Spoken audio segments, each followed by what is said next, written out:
Eu só entendi que a vergonha tem cheiro quando a água do café ferveu demais, derramou no fogareiro e apagou a chama. O cheiro de gás se misturou ao do café queimado e, por um instante, eu quis desaparecer junto com aquela fumaça rala, que subia torta como se tivesse vergonha de ser vista. Não é sobre o café, meu bem. Nem sobre o fogareiro.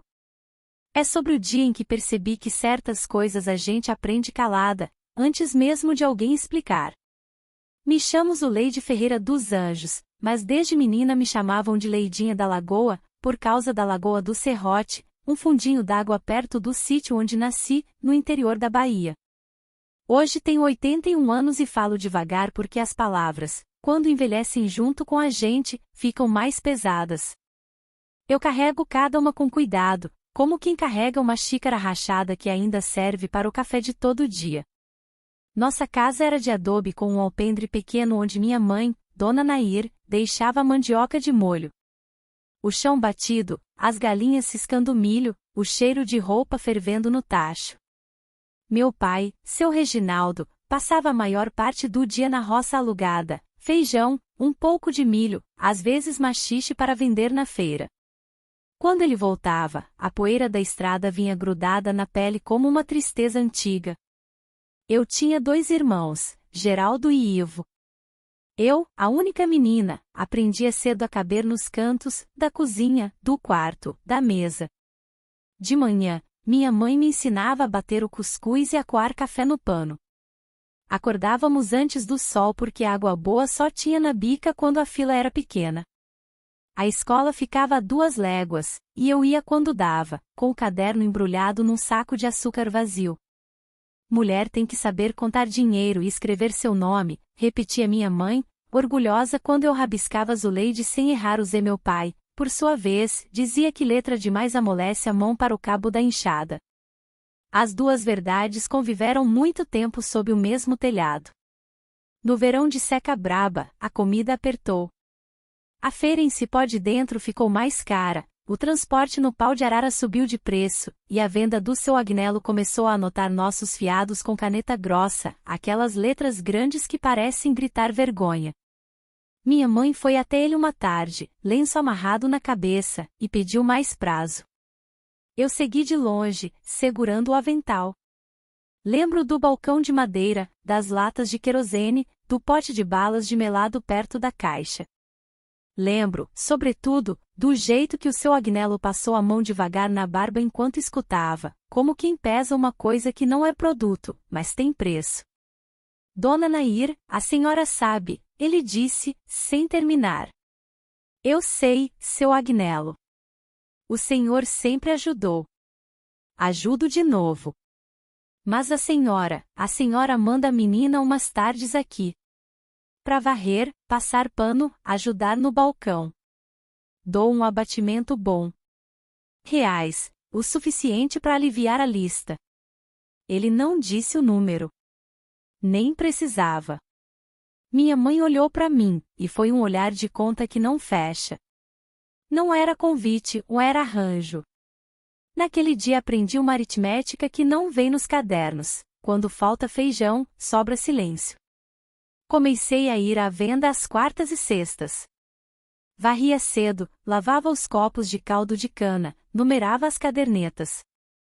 Seu Agnello falava baixo com os homens que vinham do campo, ria alto com os representantes de bebida, e comigo ele falava com um cuidado que não era exatamente cuidado. É um tom que a gente reconhece sem ninguém ensinar, docilidade que mede distância. Eu evitava o balcão do fundo, onde a luz era pouca e o ar parecia guardado.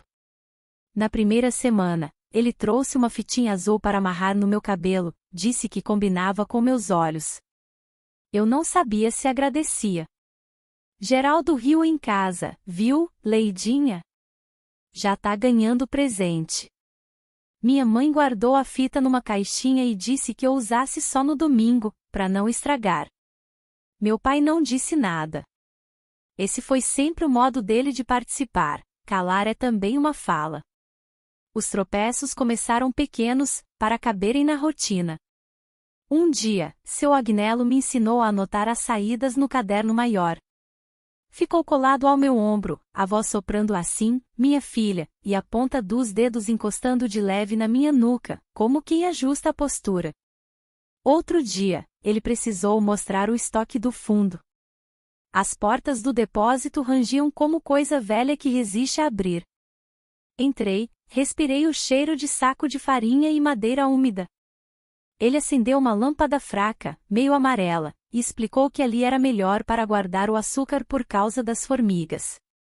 Enquanto falava, os olhos dele não estavam no açúcar. Saí do depósito com as mãos frias, mesmo com o calor lavei os copos com tanto sabão que a espuma quase subiu do tanque. Quando voltei para o balcão, Dona Zefa, que vendia ovos na porta, me olhou por um segundo a mais e baixou os olhos. Era um gesto tão pequeno que quase não existia, mas foi o primeiro aviso. Em casa, perguntei à minha mãe se eu podia faltar na sexta. Não, minha filha. A gente tá devendo. É só trabalhar direitinho, ela respondeu, com o rosto virado para o fogão, para que eu não visse o susto escondido na pálpebra. A feira daquele sábado foi um rio de barulho. O homem da rapadura gritando oferta, a sanfona num forrozinho tímido, o cheiro de carne de sol no ponto do almoço. Eu caminhava com meu pai, que negociava preço de feijão como quem joga xadrez sem mexer as peças. Seu Agnello passou por nós, disse boa tarde, compadre, e deu 2 tapinhas no meu ombro, um segundo mais demorados do que um ombro precisa. Meu pai continuou andando. Não perdeu o passo. Só passou a mão pela barba, o mesmo gesto de pesar coisas, e pediu para eu buscar 2 maços de coentro. Fui. Na volta, ele já falava de chuva, céu, vento. Só que o céu naquela hora estava dentro do meu estômago, pesado, parado. Na semana seguinte, o depósito virou rotina. Pega lá um pacote de sal, confere o querosene, anota esse fardo. Sempre eu, sempre lá. O corpo aprende caminhos antes da cabeça entender mapas. E aprendi também um novo relógio. O barulho da rua era meu sino, quando a porta da venda fechava cedo demais, alguma coisa errada estava pontual. Um dia, o ferrolho bateu com a luz ainda clara, e eu entendi que certas portas não fazem barulho para os outros ouvirem. Fazem barulho para a gente entender que está presa. Eu tinha 13 para 14. A gente cresce de repente quando precisa caber em silêncios grandes. Minha mãe começou a deixar um copo de chá de folha de laranjeira do lado da cama para acalmar. Minha menstruação veio junto com um medo novo, aquele medo que não tem forma, mas pesa como saco de milho molhado. Geraldo ganhou trabalho no caminhão de um tio e dormia fora. Ivo começou a ir mais para o açude com os rapazes. Eu fiquei com minha mãe e com as panelas, com o fogareiro, com a lista de fiado que diminuía a passos de formiga e crescia de novo em um dia de vento ruim. Uma tarde, Dona Zefa me chamou de lado quando eu varria a calçada. Leidinha, quando ele pedir para ir profundo, você diga que a chave sumiu. Ou que está esperando sua mãe. Eu travei a vassoura no meio do risco de poeira. Ela não me olhou nos olhos. Falou olhando para as mangas maduras do pé da frente. Tem coisa que a gente não precisa aprender com o próprio corpo, menina. Basta escutar o que o corpo dos outros já sabe. Depois saiu rápido, como quem deixa bilhete debaixo da porta e corre para ninguém ver. Naquela noite, o vento trouxe cheiro de chuva no barro. Meu pai chegou ensopado do roçado, minha mãe esquentou um resto de angu. Eu contei do recado de Dona Zefa por cima, sem querer entregar a palavra depósito. Minha mãe ficou um tempo mexendo a colher sem mexer nada. Meu pai limpou o chapéu com a palma da mão. E foi aí que aconteceu o gesto que eu demorei anos para decifrar. Ele tirou do bolso uma moeda amassada e colocou em cima da mesa, bem no meio, como quem diz por hoje eu pago a luz, sabendo que a conta não é essa. Ninguém falou. A moeda ficou ali, brilhando pouco, feito um olho aberto. No dia seguinte, fui mais cedo. Tranquei por dentro a porta do depósito. Quando seu Agnello pediu o sal grosso, respondi que a chave sumiu. Ele sorriu com metade do rosto. Chave some, minha filha. Logo a chave. E colocou a mão no meu ombro. Eu disse que minha mãe vinha comigo mais tarde. Ele tirou a mão. Foi um recuo curto, mas foi recuo. Passei o resto da manhã com o coração batendo no lugar errado, entre o pescoço e a boca. À tarde, minha mãe apareceu mesmo, lenço escuro na cabeça, e ficou na calçada descascando aipim como quem faz nada. Fez tudo. Eu não sabia ainda, mas ali começou o irrevogável. Não foi grito nem faca, nem porta arrombada. Foi um cálculo, o que se perde quando a gente diz não num lugar onde o sim paga a farinha. O que se ganha quando uma mãe senta numa calçada para fazer um homem lembrar que menina tem nome e família, não tem preço de prateleira. No final do dia, seu Agnello me deu 2 balas de melado e disse vá com Deus. Eu fui. Deus ficou me olhando de dentro da xícara rachada que minha mãe enxagou 3 vezes antes de encher de café. Eu dormi com um fio de ar passando por dentro. Pequeno, mas passando. E entendi que, às vezes, sobreviver é só conseguir fazer o ar passar. O resto eu ainda não sabia. Só fui descobrir depois, a conta que a gente achava paga ia voltar com outros números, noutros cadernos, com outra caneta, mais grossa. Deitei, e o vento batia a porta com um ritmo de sanfona cansada. Minha mãe encostou no batente do quarto e disse apenas, amanhã eu vou com você. Eu quis perguntar até quando. Ela não respondeu. Há perguntas que a gente não faz para não obrigar o destino a escolher. Eu sobrevivi, mas naquela altura eu ainda não sabia o preço. Minha mãe cumpriu a promessa, passou a ir comigo à venda. Sentava na calçada com o lenço escuro, sempre com alguma coisa nas mãos, aipim, feijão para catar, linha e agulha. Ficava ali como quem mata tempo, mas era um vigia silencioso. Seu Agnello percebeu logo. Parou de chamar para o depósito, parou de inventar tarefas escondidas. Cumprimentava minha mãe com respeito ensaiado, mas o olhar comprido ficava guardado para quando achava que ela não via. Mãe sempre vê. Só que às vezes finge não ver para que o jogo continue. As contas na caderneta diminuíram um pouco. Ele ainda fazia abatimentos, mas agora com cara fechada. Um dia, devolveu minha mãe o papel do fiado dobrado no meio e disse: a senhora sabe, dona Nair, que tudo tem seu preço. Ela respondeu só com um 6 seco, guardando o papel no bolso. Quando saímos, as mãos dela tremiam de um jeito que nem a trouxa de roupa pesada fazia tremer. Naquele mês, a feira ficou mais difícil. O preço do arroz subiu, o milho estava miúdo, o feijão cheio de pedra. Minha mãe começou a vender bolo de puba na porta de casa, mas não dava para cobrir tudo. Meu pai, calado como sempre, trazia do roçado só o suficiente para um almoço magro. A diferença que antes vinha da venda virou um buraco no meio da mesa. E foi aí que entrou outro personagem na minha história, o padrinho Inácio, homem da igreja, sempre com a Bíblia debaixo do braço e o paletó puído nos ombros. Ele aparecia nas casas para rezar ou para aconselhar, mas eu aprendi cedo que conselho demais é moeda com o rosto escondido. Compadre Reginaldo, ouvi dizer que as contas estão pesando, ele começou uma tarde, na beira do alpendre. Quem não deve? Meu pai respondeu, sem levantar os olhos do cigarro de palha. Eu posso ajudar. Tenho amigos na paróquia de Cipó, gente que conhece família boa em Salvador. Podem levar a menina para estudar, trabalhar de doméstica, aprender o mundo. É futuro garantido. Meu coração bateu errado. Estudar, sim, mas doméstica e família boa soaram como palavras grandes demais para caberem na boca dele. Minha mãe coçou o canto do olho com força. Meu pai soprou a fumaça e disse apenas: vamos pensar. Pensar, no dicionário do meu pai, era sempre calar até não ter mais jeito. Os dias seguintes foram de cochichos no quintal.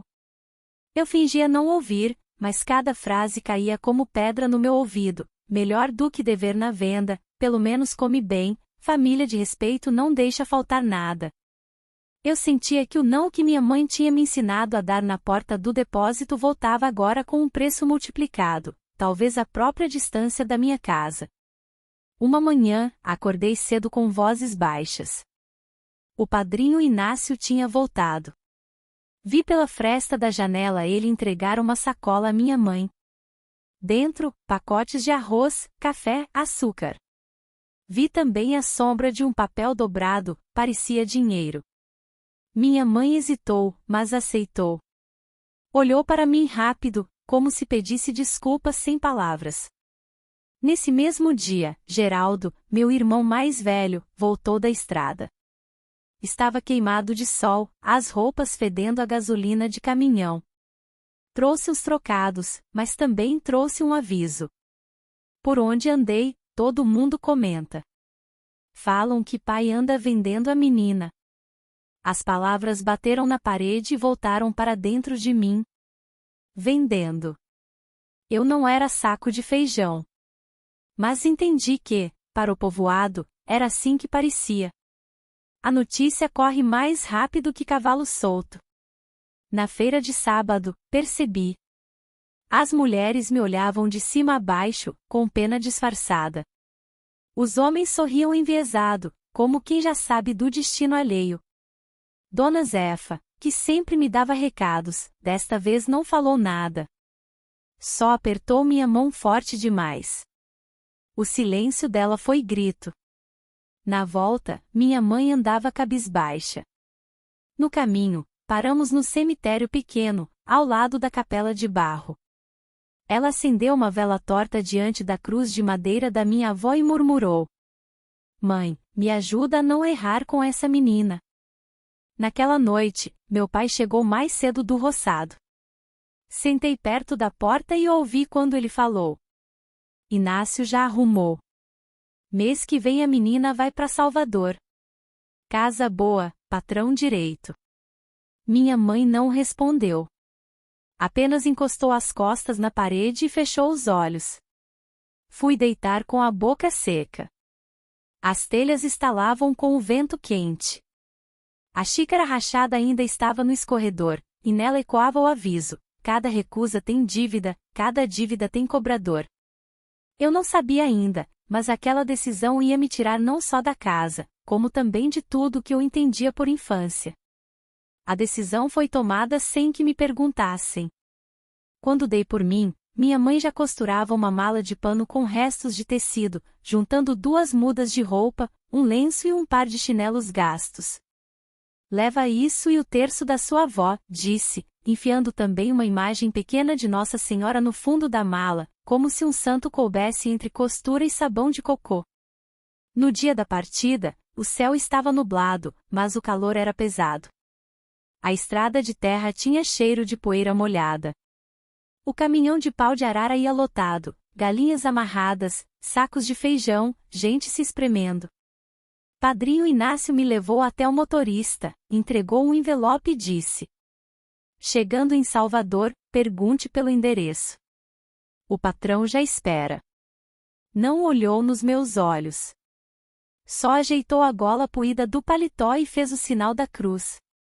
Minha mãe me abraçou forte, mas rápido demais, como se o tempo fosse inimigo. Meu pai não apareceu. Disse que precisava ficar na roça. Geraldo chorou escondido, virado de costas. Ivo correu atrás do caminhão até a curva, depois sumiu na poeira. A viagem foi longa. O balanço da estrada fazia a mala cair no meu colo toda hora. Dormi em pedaços, acordando com gritos de vendedor de rapadura nas paradas, cheiro de carne seca em feira improvisada, e o vento quente que entrava pelas frestas da carroceria. Cada hora me afastava mais da lagoa do Serrote e me jogava num futuro que eu não tinha escolhido. Quando chegamos na rodoviária de Salvador, a cidade parecia outro mundo. Gente correndo para todos os lados, ônibus soltando fumaça, prédios altos que me davam tontura de olhar.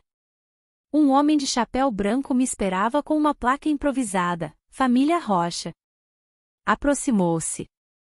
Você é a menina da dona Nair? Assenti, apertando o terço no bolso.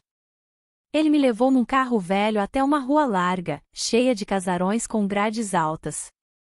A casa era grande, com varanda azulejada e cortinas claras. Lá dentro, uma mulher de voz fina e vestido estampado me recebeu com um sorriso estreito. Seja bem-vinda, Leidinha.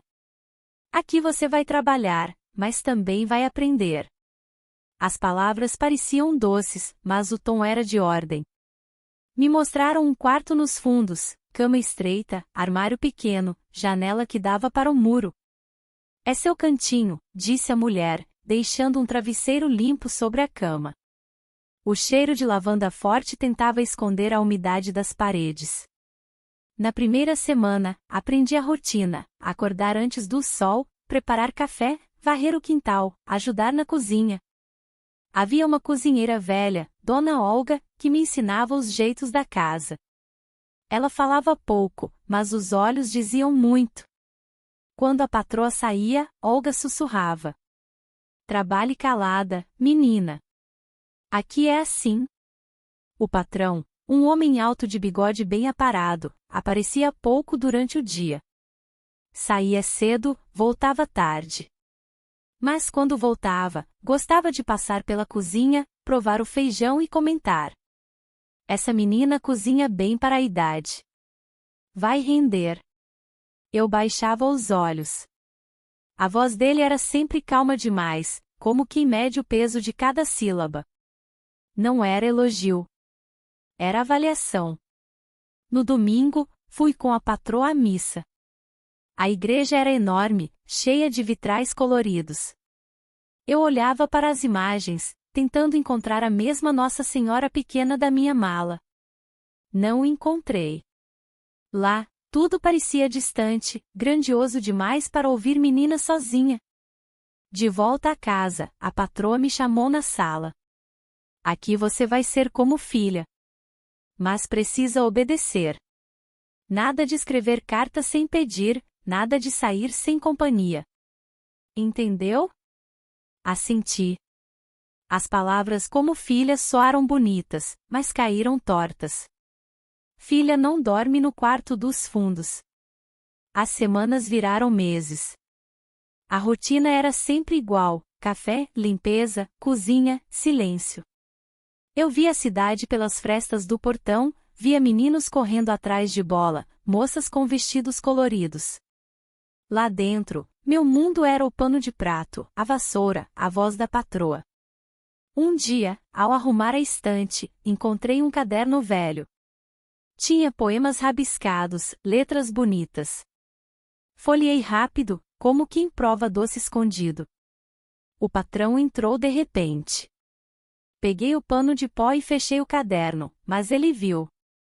Aproximou-se devagar, pegou o caderno das minhas mãos e disse com voz baixa: menina esperta. Gosta de ler? Assenti, sem coragem de falar. Cuidado. Livro demais dá ideia. E ideia, às vezes, não cabe onde a gente está. Sorriu, mas o sorriso não alcançou os olhos. Saí da sala com o coração disparado. Na cozinha, Dona Olga me entregou uma xícara de chá e murmurou: eu já vi esse olhar. Aprende a se proteger. Naquela noite, deitei sem sono. O quarto pequeno parecia menor ainda. O barulho da cidade vinha de longe, misturado com o tic-tac do relógio da sala. E eu entendi: a mala de pano não tinha me levado a um futuro, tinha me colocado numa nova gaiola. Fechei os olhos e prometi a mim mesma: se eu não podia escolher onde estava, ao menos escolheria como guardar meu silêncio. Era pouco, mas era o que eu tinha. Meses em Salvador se repetiam como um relógio cansado: acordar no escuro, café, varrer o quintal, limpar a prata da sala, cozinhar ao lado de Dona Olga. No começo, eu acreditava que, se fizesse tudo certo, estaria segura. Como se o capricho no feijão ou o brilho da colher pudesse me proteger. Mas aprendi rápido que, em certas casas, a obediência não é escudo, é apenas a chave que os outros usam para abrir a porta do nosso medo. O patrão, seu Anselmo Rocha, continuava com aquele jeito calmo, passos medidos, voz baixa. Mas já não eram apenas comentários sobre a comida. Aos poucos, ele passou a inventar tarefas perto dele. Um dia, pediu que eu lustrasse as botas na varanda enquanto lia o jornal. Outro dia, que eu anotasse uma lista de compras porque a letra delicada de menina ajudava. Os olhos dele sempre demoravam mais do que precisavam no meu rosto, como quem mede terreno antes de cercar. A patroa, Dona Celina, observava tudo de longe. Nunca disse nada, nunca interferiu. Era como se ela vivesse em outro mundo, feito de chás com vizinhas e bordados na sala da frente. Às vezes, quando percebia o olhar do marido sobre mim, ela apenas ajeitava a cortina com força, sem falar palavra. O silêncio dela era faca de dois gumes, podia ser aviso, podia ser cumplicidade. Uma noite de sexta-feira, houve jantar com convidados. A mesa foi posta com toalha branca e talheres de prata. Eu servia os pratos enquanto seu Anselmo conversava alto sobre política e negócios. Quando derrubei um pouco de vinho na toalha, ele não se irritou. Pelo contrário, sorriu e disse, olhando fixo para mim: "Não tem problema, menina. Você ainda vai aprender muita coisa nesta casa." Os convidados riram como se fosse graça. Eu senti o rosto queimar. Na cozinha, lavei as mãos tão forte que a pele ficou vermelha. Dona Olga veio até mim, baixou a voz e disse: "Menina, aprenda. Quando o homem poderoso fala de aprender, nem sempre é sobre livro." O recado ficou preso na garganta como espinho. Depois do jantar, Dona Celina entrou na cozinha. Por um instante, pensei que ia me repreender pela toalha manchada. Mas ela apenas pegou um copo d'água, bebeu devagar e disse, sem me olhar: "A vida das meninas como você é dura. Faça seu trabalho direito e não cause problemas. Não cause problemas." Essas 3 palavras viraram um muro. Entendi que ela sabia, mas não queria saber. Era mais fácil fingir que nada acontecia. Nos dias seguintes, os gestos de seu Anselmo ficaram mais claros. Um toque rápido no ombro quando passava atrás de mim, um elogio atravessado na frente dos outros, uma desculpa para me chamar à biblioteca. Eu comecei a evitar estar sozinha, corria para a cozinha sempre que ouvia os passos dele. Mas nem sempre dava. Uma tarde, ele entrou no meu quarto dos fundos sem bater. Eu estava dobrando roupas. Ele olhou ao redor, comentou que era um espaço simples, mas aconchegante. Sentou-se na cama como se fosse dele e disse: "Você tem sorte, menina. Muitos dariam tudo para estar no seu lugar." E engoli seco. Antes que dissesse mais, Dona Olga apareceu na porta, fingindo trazer lençóis. Olhou firme para ele e falou: "Doutor Anselmo, a patroa chama o senhor." Ele levantou devagar, ajeitou o bigode e saiu como se nada tivesse acontecido. Olga deixou os lençóis sobre a cadeira e me encarou. "Aprenda a nunca ficar de costas. E reze." Naquela noite, não consegui dormir. O quarto pequeno parecia fechar sobre mim. O terço que minha mãe tinha colocado na mala ficou marcado na minha mão de tanto que apertei. Eu queria acreditar que fé era escudo. Mas aprendi que, em certas casas, até Deus parece esperar do lado de fora do portão. O domingo chegou. A missa foi longa, os cânticos ecoavam alto, mas eu só escutava por dentro a voz de Dona Celina: "Não cause problemas." Era isso que esperavam de mim, silêncio. Um silêncio que comprava a farinha, o arroz e o açúcar que minha família devia no sertão. Eu compreendi ali, diante do altar, que não era mais só criada nem aprendiz. Eu era parte de um acordo invisível, feito entre homens de palavra calma e mulheres de olhos fechados. E quando a missa acabou, ao sair pela porta grande da igreja, senti que a minha infância tinha ficado para trás como a fumaça do incenso, sumida, dissolvida, mas grudada na roupa. Com o passar dos meses, aprendi que em Salvador as casas grandes não precisavam de muros altos para prender alguém. Bastavam portas trancadas por dentro e janelas fechadas na hora errada. Eu saía pouco. A rua parecia existir para os outros, as moças com vestidos claros que passavam de braços dados, os rapazes com chapéu alinhado que riam alto na esquina, as crianças descalças que corriam atrás da bola de meia. Eu observava de relance, pelas grades do portão, como quem olha um mundo que não aceita visitante. Dona Celina, a patroa, dizia sempre: "Não vá se acostumar com a rua. Menina direita fica na casa." Casa. Essa palavra começou a me soar como jaula pintada de azul. Dentro, eu trabalhava de sol a sol, sorria pouco, respondia só o necessário. Fora, só igreja aos domingos, e sempre na companhia da patroa. Até lá, o silêncio era combinado. Andávamos lado a lado, mas nunca trocávamos palavra. Na igreja, os bancos frios e o cheiro de incenso me lembravam da lagoa do Serrote, do barulho do vento nos pés de Juazeiro. Mas ali não havia vento, só paredes altas e olhos curiosos. Eu percebia os olhares de alguns homens mais velhos, demorados, atravessados. Olhares que reconheci sem precisar de tradução. Quando terminava a missa, Dona Celina me segurava pelo braço, forte demais para parecer carinho, e sussurrava: "Não olhe para ninguém." Um domingo, ao sair da igreja, encontrei uma vizinha que vendia flores na porta. Era uma mulher magra, de lenço colorido, que me ofereceu um maço de rosas pequenas. Quando estiquei a mão para cheirar, ela disse em voz baixa: "Força, menina." Antes que eu perguntasse qualquer coisa, Dona Celina puxou meu braço e seguimos. Nunca mais vi a mulher. No domingo seguinte, outro vendedor ocupava aquele lugar. O patrão, seu Anselmo, mantinha a calma de sempre. Nunca levantou a voz, nunca fez gesto brusco. Mas o perigo não precisa de grito, às vezes se esconde em palavras curtas.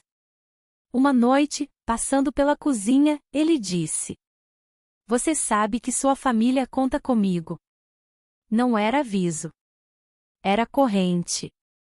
Eu tentava escrever cartas para minha mãe, mas Dona Celina lia antes de enviar.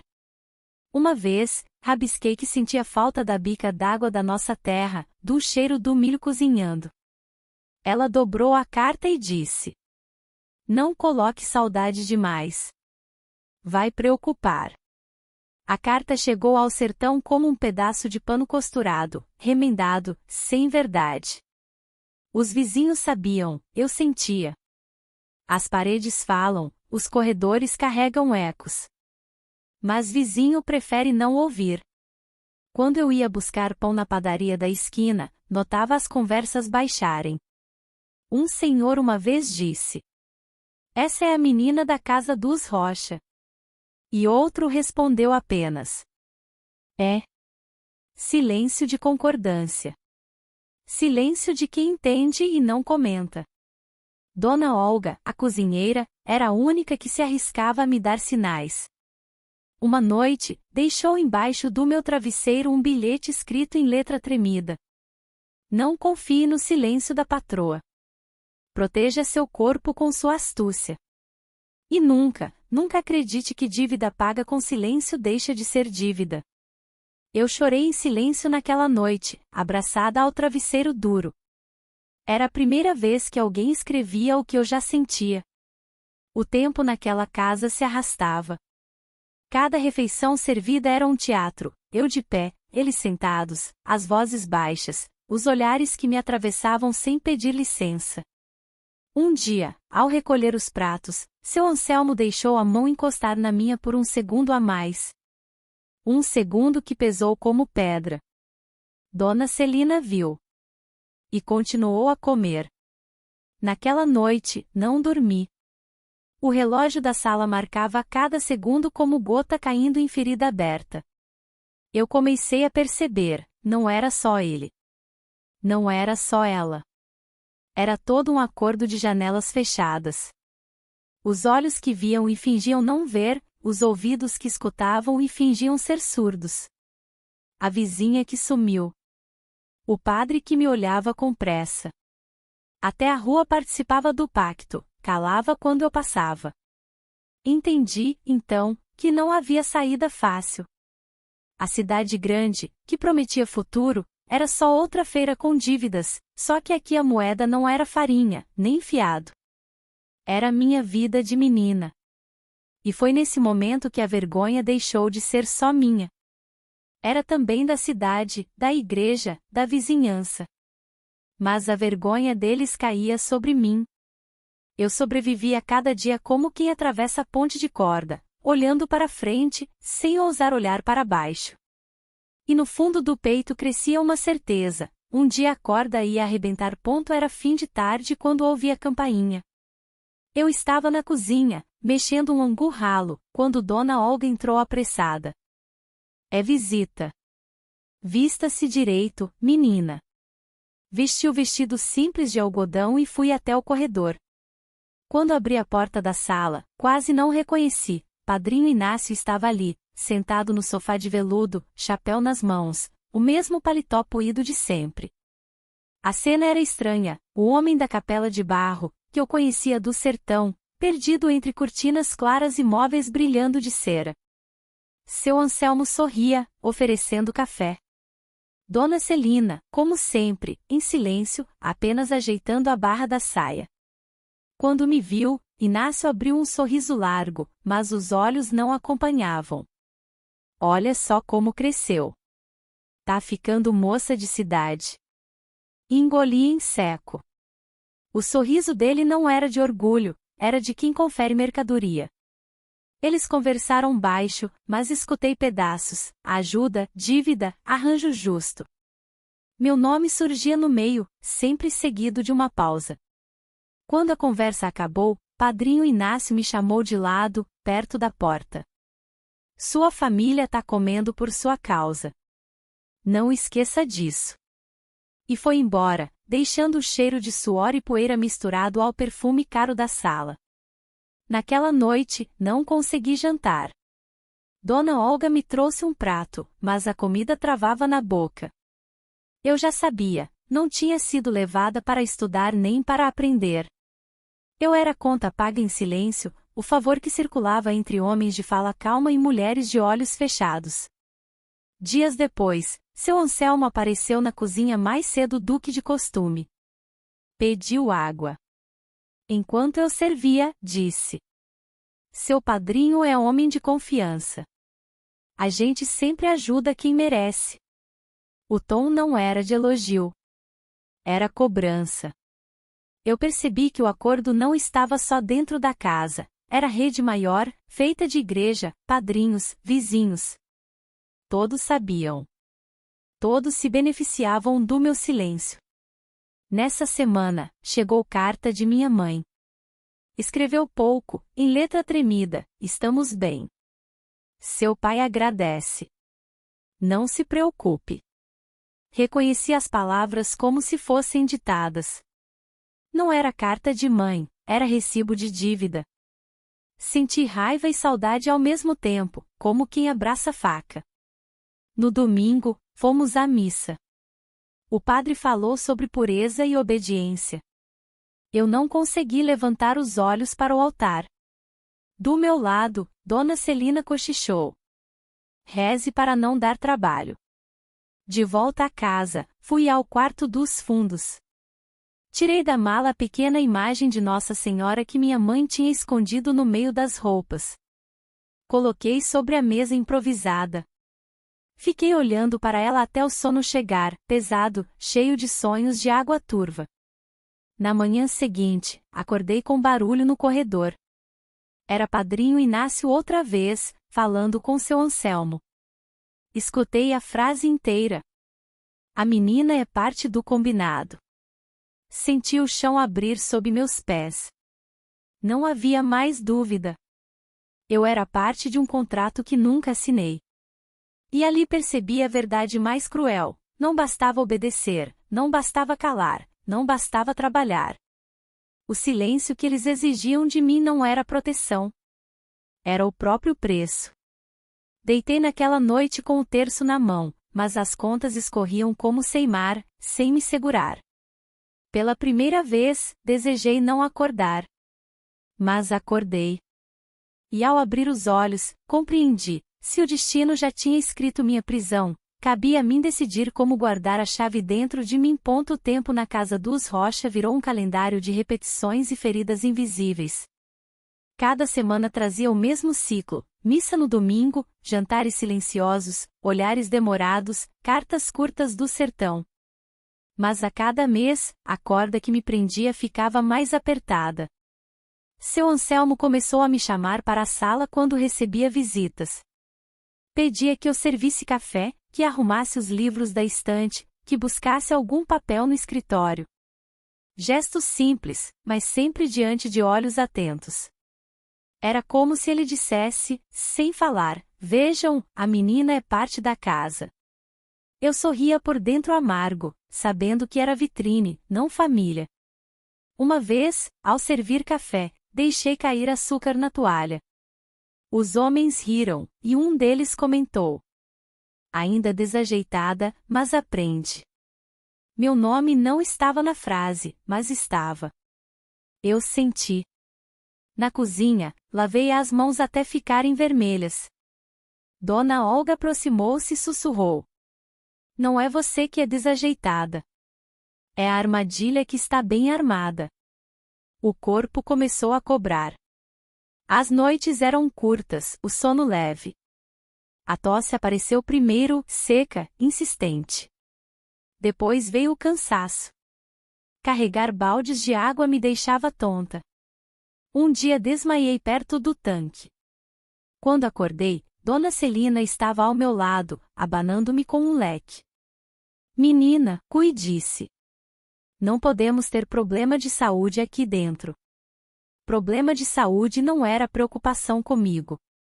Era preocupação com o arranjo. Eu entendi. Escrevi à minha mãe pedindo que rezasse por mim. A resposta veio em forma de 3 frases: estamos bem. Confie em Deus. Aguente firme. Era como se ela falasse de longe com a boca tapada. Na missa, comecei a notar cochichos. Algumas mulheres olhavam para mim, baixavam os olhos e faziam o sinal da cruz rápido demais. Eu sentia vergonha sem saber de quê. Quando fomos comungar, o padre pousou a hóstia em minha boca com a mão trêmula. Não era bênção, era julgamento. O patrão, sempre calmo, passou a usar palavras que queimavam mais que tapa. Um dia, disse diante de todos: essa menina é teimosa, mas aprende a obedecer. A frase ficou ecoando em mim, como sentença. Aprender a obedecer, era isso que esperavam. Não amor, não futuro, não estudo. Só obediência. Meu corpo entendia antes da minha cabeça. Comecei a emagrecer. A roupa já larga caiu ainda mais. À noite, a tosse me fazia acordar molhada de suor. Dona Olga me dava chás de erva doce, passava a mão na minha testa e dizia: resista, menina. Doença é corpo gritando o que a boca não pode falar. Eu rezava para Nossa Senhora Pequena da Mala. Pedia só que meu corpo não me entregasse demais. Mas corpo não guarda segredo por muito tempo. Um sábado, durante o almoço, derrubei um prato no chão. O barulho ecoou pela sala de jantar. Todos olharam. Dona Celina suspirou alto, mas não falou nada. Seu Anselmo, sorrindo, disse: ela está fraca. Talvez precise de mais disciplina. Os convidados riram de leve, sem graça. Eu abaixei para recolher os cacos. Um corte abriu na minha mão, e o sangue pingou na toalha branca. Fiquei ali, parada, olhando a mancha vermelha que se espalhava. Foi nesse instante que percebi: Eu era como aquele pano sujo, usado, mas ainda servindo para cobrir a mesa. Naquela noite, deitada no quarto pequeno, entendi, meu corpo falava por mim. Cada tosse, cada fraqueza, cada corte era um grito abafado que ninguém queria ouvir. E, ao mesmo tempo, senti que talvez fosse justamente o corpo que me libertara, ainda que pela dor. Porque já não era só a dívida da venda, nem o arranjo com o padrinho. Eu era a dívida viva, andando de um quarto ao outro. E dívidas, cedo ou tarde, são cobradas até o fim. Meu corpo não aguentou. A tosse ficou mais forte, a febre vinha como onda quente, o suor molhava o colchão. Uma manhã, desmaiei na cozinha, caindo sobre o chão frio. Quando abri os olhos, vi Dona Olga me abanando com um pano. Seu rosto tinha lágrimas. Menina, você não pode mais ficar aqui. Vão deixar você morrer nesse quarto. Seu Anselmo apareceu logo depois. Olhou-me estendida no chão e disse apenas: se não serve para o trabalho, não serve para a casa. Foi a sentença. No mesmo dia, mandaram chamar Padrinho Inácio. Ele entrou sério, falou rápido com Dona Celina e decidiu: eu voltaria para o sertão. Não por piedade, mas porque corpo doente não sustenta acordo. Eu deixará de ser útil. Dona Olga me ajudou a juntar minhas poucas coisas. A mala de pano ainda estava lá, com a imagem pequena de Nossa Senhora no fundo. Antes que eu saísse, ela segurou minhas mãos e sussurrou: não esqueça, menina. Seu corpo é testemunha. Um dia você ainda vai contar. A viagem de volta foi longa e silenciosa. Eu olhava a estrada como quem olha ferida, aberta, infinita. Cheguei em casa de madrugada. Minha mãe chorou ao me ver magra, tossindo. Meu pai, sentado no banco de madeira, só disse: pelo menos voltou viva. Nunca perguntei o que eles sabiam, nunca contei o que vivi. No sertão, silêncio era herança, passado de mãe para filha como receita amarga. O tempo passou. A tosse melhorou, mas a cicatriz ficou, uma fraqueza no peito que me acompanha até hoje. Voltei a ajudar no roçado, mas já não era a mesma menina. A infância tinha ficado em Salvador, trancada naquele quarto dos fundos. Casei cedo, tive filhos, trabalhei duro. Nunca mais voltei àquela casa. Mas as lembranças nunca me deixaram. Carreguei-as como se carrega pedra no fundo da mala, pesada, mas invisível para os outros. Hoje, com mais de 80 anos, falo devagar porque cada palavra é pedra tirada dessa mala. Por décadas, calei. Achei que o silêncio me protegeria. Mas silêncio não protege, só esconde as marcas até que elas cresçam por dentro. Olho para minhas mãos enrugadas e lembro da toalha branca manchada de sangue, lembro da porta do depósito, lembro do olhar de vizinhos que viraram o rosto. Entendi, tarde demais, que não era culpa minha. Eu era só menina. Mas me fizeram acreditar que eu era dívida. Meus queridos, eu sobrevivi. Mas sobrevivi carregando cicatrizes que ninguém via. E agora, já velha, conto porque não quero que outras meninas carreguem sozinhas. Se você me escutou até aqui, eu lhe peço, se inscreva no canal Voz dos Corações. Aqui, histórias como a minha ganham voz, depois de tantos anos de silêncio. Deixe seu comentário, diga de onde me escuta. Cada palavra de vocês é um abraço que alcança essa velha senhora que, enfim, aprendeu a falar do que nunca pôde dizer. Porque sobreviver é pouco. O que eu quero, no tempo que me resta, é transformar silêncio em voz.